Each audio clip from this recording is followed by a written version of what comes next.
हर हर महादेव, जय भोलेनाथ। नमस्कार, मैं साधना पांडे मार्गदर्शन पे आपका स्वागत करती हूँ।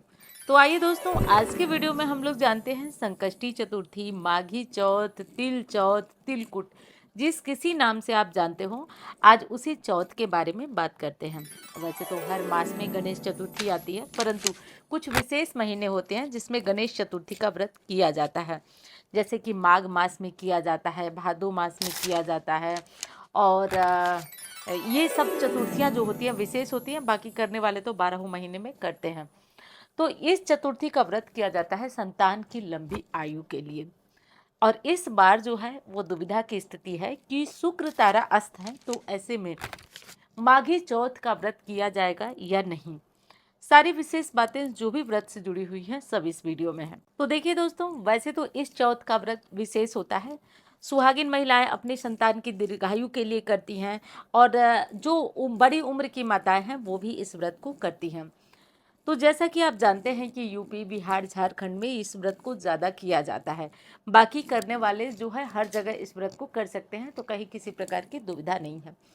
तो सबसे बड़ी चीज़ इसमें होती है दोस्तों कि जैसा कि आप जानते हैं कि चौथ की जो तिथि होती है वो गणेश जी को समर्पित होती है। और ये चौथ जो है माघ मास के कृष्ण पक्ष की चौथ का महत्व है। माघ मास के कृष्ण पक्ष की चौथ को हम संकष्टी चतुर्थी के नाम से जानते हैं, गणेश चौथ, माघी चौथ के नाम से जानते हैं। जैसा कि आप जानते हैं कि इस व्रत में तिलकुट, या जिसे आप तिल के लड्डू बोलते हैं, कोई तिलकुट बोलता है, तो तिल का गज्जक, जो भी आप मतलब कुछ भी आपको मीठा तिल का ज़रूर बनाना है जो आप गणेश जी को चढ़ाएंगे। इसलिए इस व्रत को तिलकुट या तिल चौथ इस नाम से भी जाना जाता है। तो देखिए, तिल की एक विशेषता होती है कि माघ मास में आप सूर्य को भी जल में डालकर तिल देंगे, तिल का सेवन करेंगे। माघ मास में ही मकर संक्रांति आती है, तो तिल के दान के बिना मकर संक्रांति पूर्ण नहीं होती है। तो माघ मास में तिलों का बहुत महत्व होता है, यहाँ तक कि नहाने के पानी में भी तिल डाल करके स्नान किया जाता है। तो अब जो तिल है वो आपको खरीद लेना है इसी पौष मास में। पौष मास में खरीद लेना है, माघ मास में आपको तिल नहीं खरीदना है। तो आप देख लीजिए, जितनी दान में, जितनी खाने पीने में आपको तिलों की आवश्यकता हो, उतनी आप जो है वो पौष मास के पूर्णिमा से पहले खरीद कर अपने घर में रख लीजिए। यहाँ तक कि पूर्णिमा तिथि को भी आप खरीद सकते हैं, लेकिन पूर्णिमा से पहले खरीद लें तो बेहतर होता है। अब जानते हैं कि शुक्र तारा अस्त है, तो ये व्रत कर सकते हैं या नहीं। तो देखिए दोस्तों, ये व्रत अक्सर जो है वो खरमास में और इस तरह की परिस्थितियों के बीच आता ही आता है। तो इसमें किसी प्रकार की कोई दुविधा नहीं है, आप बिल्कुल इस व्रत को कर सकते हैं। नया नया उठाना है तो उठा सकते हैं, कोई भी दुविधा और दो राय की स्थिति नहीं है। जो कोई व्रत करना चाहता है कर सकते हैं। अब बात ये आती है कि जिनकी संतान है वो तो ये व्रत करेंगे, लेकिन जिनकी संतान नहीं है वो भी मन्नत करके इस व्रत को कर सकते हैं, यानी उठा सकते हैं कि गणेश जी संतान दे दे, या गणेश जी संतान देंगे तो हम उठाएंगे, जैसा आप क्या होता हो। तो इस व्रत को कर सकते हैं। सब मिला जुला कर विघ्न हरता है, विघ्न दूर करते हैं। किसी भी प्रकार की संतान की दुविधा है, दोरा है, परेशानी है, तो आप इस व्रत को कर सकते हैं। तो ये तो कौन करे इस व्रत को, ये जानकर अब चलिए दूसरी चीज़ जानते हैं कि व्रत किया कैसे जाता है। तो देखिए दोस्तों, ये व्रत जो है वो निर्जला होता है। जैसे आप करवा चौथ का व्रत करते हैं, जैसे आप भादों की चौथ का व्रत करते हैं, तो इसी भांति ये चौथ भी किया जाता है। तो इसमें क्या करना होता है कि पूरे दिन निर्जला निराहार रहा जाता है, और शाम के टाइम जो है वो जब चंद्रमा निकलते हैं, तो चंद्रमा निकलने से पहले गणेश जी की कलश वगैरह रख करके और पूजा की जाती है। पूजा के बाद चंद्रमा निकलते हैं तो चंद्रमा को अर्घ दिया जाता है। अर्घ ठीक उसी प्रकार दिया जाता है जैसे आप अगर भादों की चौथ करते होंगे तो जैसे दिया जाता है, उसी भांति पूजा वगैरह सब उसी तरीके से होगी। बस प्रसाद में थोड़ा अंतर होता है। जैसे ये प्रसाद जो है, जैसा कि आप जानते हैं कि कोई भी पूजा पाठ हो तो मौसमी फल ये सब चीज़ें इसमें चढ़ती हैं। जैसे कि इसमें शकरकंदी आपको ज़रूर चढ़ाना है। इसमें गाजर का कोई भी पकवान, तो जैसे पहले के टाइम में तो जो है गाजर और गुड़ डाल करके बनता था, लेकिन अब जो है वैसा प्रसाद आप बनाएंगे तो शायद बच्चे ही ना खाएं। तो आजकल जो है गाजर का हलवा बना करके और चढ़ाया जाता है। तो आप लोग भी गाजर का हलवा मतलब गाजर का प्रसाद चढ़ाना ज़रूरी है। कच्ची गाजर भी आप रख सकते हैं। साथ साथ अगर सिंघाड़ा मिलता है तो वो भी आप रख सकते हैं। और ये सब चीज़ें गणेश चतुर्थी में ज़रूरी है। और एक और चीज़ है, जैसे तिल का लड्डू, तो तिल का लड्डू या तिल का गज्जक। अब बात आती है कि काले तिल का बनाएं या सफ़ेद तिल का बनाएं। तो देखिए, हमारे यहाँ तो स्पेशली काले तिल के बनते हैं, लेकिन सफ़ेद तिल का भी कुछ प्रयोग लोग कर रहे हैं और किया जाता है। तो किसी प्रकार की दुविधा और दो राय नहीं है, आप दोनों ही प्रकार के तिलों का प्रयोग कर सकते हैं। लेकिन पूजा के लिए जो विशेष गणेश जी की पूजा के लिए इस्तेमाल होता है वो काले तिल का ही प्रयोग होता है। तो लड्डू हो सके तो काले तिल से बनाएं, या सफ़ेद तिल का ही बनाइए तो थोड़ा सा काला तिल उसमें आधा मुट्ठी ज़रूर डाल दीजिए।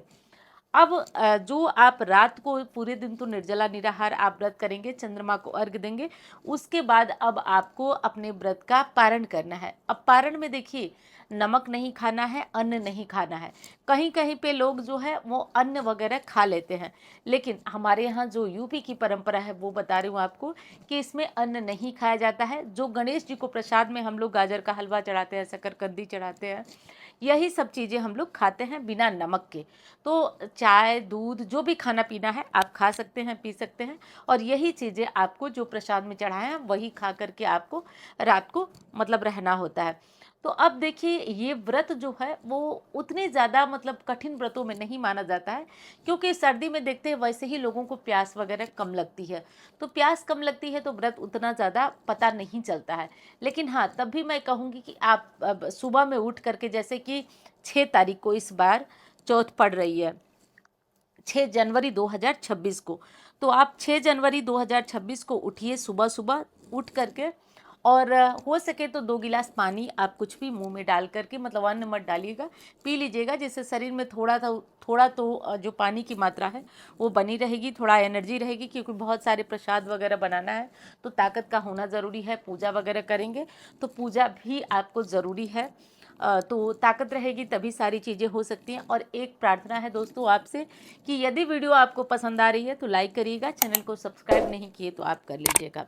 अब जैसा कि आप जानते हैं कि 6 जनवरी मंगलवार को इस व्रत को रखा जाएगा, तो एक दिन पहले के भी नियम होते हैं। जैसा कि कोई भी निर्जला व्रत होता है तो एक दिन पहले, यानी कि सोमवार को आप लोग बाल धो लीजिएगा। सोमवार को बाल धोना बहुत अच्छा होता है, तेल लगा भी सकते हैं, बाल भी धो सकते हैं।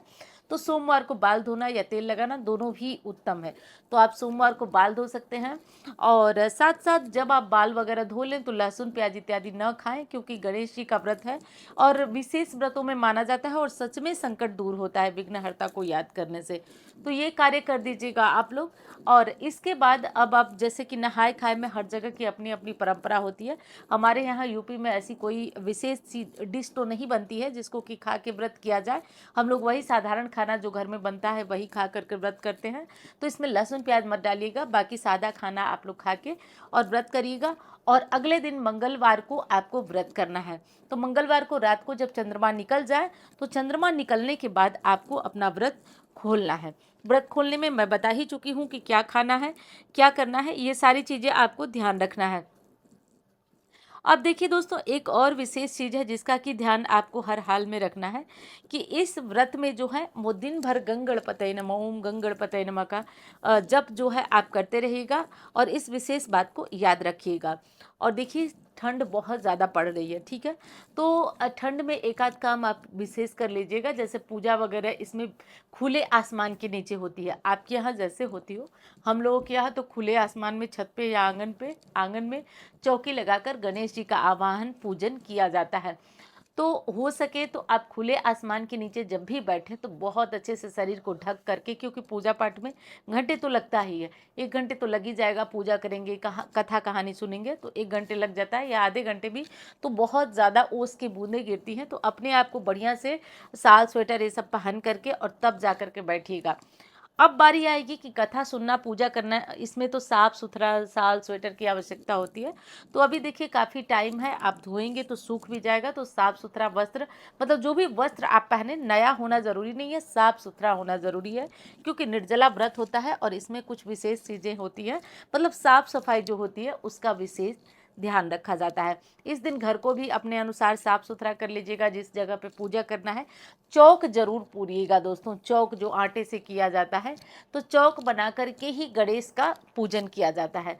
श्री गणेश जी की आराधना में विशेष करके आपको एक तरफ ध्यान ये देना है कि दुर्वा आपको ज़रूर लेना है, लेकिन दोस्तों ध्यान रखिए, रविवार और मंगलवार को दुर्वा नहीं तोड़ा जाता है, तो इसलिए आपको आज के दिन दुर्वा नहीं चढ़ाना है या तोड़ना भी नहीं है। तो इस विशेष बात का आप ध्यान रखिएगा। बाकी तो सारी चीज़ें अच्छी हैं। तिल का भोग लगाइएगा, गणेश जी को प्रसन्न कीजिएगा। जो सारी चीज़ें मैं बताई हूँ वो सारी बातें आप ध्यान रखिएगा। अब आगे की वीडियो में पूजा विधि वगैरह अगर देखती हूँ हो पाए तो पूजा विधि वगैरह भी अपलोड करूँगी। अब चलिए जान लेते हैं कि जो चंद्रोदय का मुहूर्त है वो कब होगा। तो दोस्तों चंद्रोदय का टाइम तो 8:12 से प्रारंभ हो जा रहा है, परंतु कहीं पे बादल होगा, कहीं पे कोई दिक्कत होगी और हो सकता है कि चंद्रमा के दर्शन आपको न मिले। तो उससे आपको घबराना नहीं है, आपको इंतज़ार करना है। और जैसे मैंने आपको बताया था करवा चौथ में कि आपको चंद्रमा दिखे न दिखे 9:30 के बीच बाद आप पानी पी लीजिएगा अर्घ दे करके।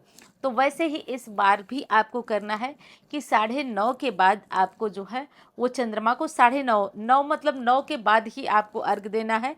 लगभग 9:30 तक आप अर्घ दे लीजिए, 9 से 9:30 के बीच। उसके बाद 9:30 के बाद आप अपना पानी पी करके व्रत को खोल सकते हैं। तो इस विशेष बात का ध्यान रखिएगा। और ध्यान रखें जिनके बच्चे पास में नहीं हैं, कहीं दूर रहते हैं, तो इस व्रत का प्रसाद बहुत ज़रूरी होता है दोस्तों। बहुत मतलब बच्चों के जीवन के लिए बहुत उत्तम होता है। तो आप हो सके तो कुछ सूखे फल, ड्राई फ्रूट्स वगैरह चढ़ा करके और रखे रहें। जब बच्चे आपके पास आएँ तो उन्हें ये प्रसाद ज़रूर दें। रही बात प्रसाद की, तो प्रसाद को बता दूं आपको कि उसे जो है वो गणेश जी को जो भी चढ़ाते हैं, कुछ चीज़ें छोड़कर, जैसे कुछ थोड़ा बहुत प्रसाद वहाँ छोड़कर बाकी प्रसाद उठाकर रात में ही खा लें, आप बांट लें, जो जो भी करना है कर लें। कुछ थोड़ा बहुत वहाँ छोड़ दिया जाता है, बिल्कुल चौकी को एकदम साफ नहीं किया जाता है, खाली नहीं किया जाता है। तो इस विशेष बात का आपको ध्यान रखना है। तो बस गणेश जी की पूजा हो गया, चंद्रमा को अर्घ दे दिया, यही हो गया। और अगले दिन हम क्या करेंगे कि गणेश जी को यथास्थान रख देंगे। जो अर्घ देने में हम पान के पत्ते और ये जो सुपारी का यूज करते हैं, इसको हम कहीं किसी पौधे में डाल देंगे। तो इस तरीके से करके हमारा व्रत अच्छे से कंप्लीट हो गया, पूर्ण हो गया। तो आप करना चाहें नया नया व्रत तो इस व्रत को प्रारंभ कर सकते हैं। तो दोस्तों अब मैं मिलती हूँ आपसे अन्य वीडियो में। धन्यवाद। हर हर महादेव।